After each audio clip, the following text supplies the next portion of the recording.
We all experience automatic thinking, like when we bomb an assignment because of something we missed and decide that the teacher was irresponsible. When we have these automatic thoughts, there are two ways we tend to respond. We either follow analytic thinking styles or holistic thinking styles. In the former, you analyze the subject of the thought. In this case, whoever graded your paper gets the brunt of your frustration. In the latter, we tend to consider all information relevant to the issue, not just the subject.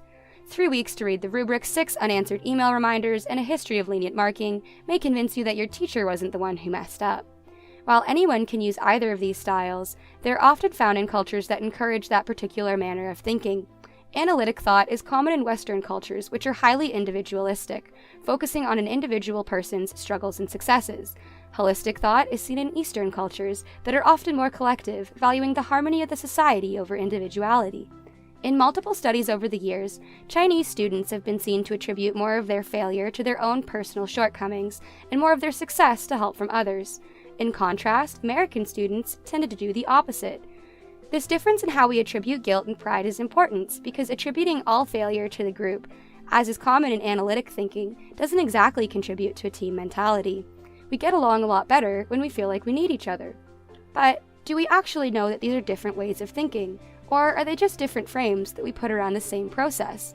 fMRI research by Trey Hedden and colleagues in 2008 showed in real time the differences in activation in people from Western and Eastern cultures while they demonstrated these different types of thinking.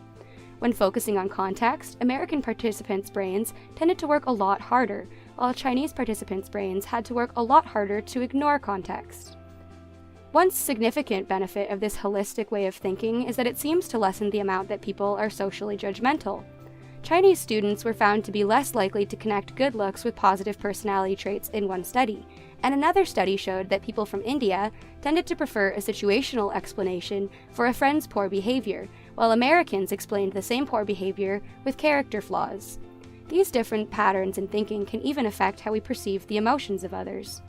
Research at the University of Alberta showed that people from Eastern cultures spend a lot more time analyzing background characters and using their emotions to decipher the emotions when shown a central figure.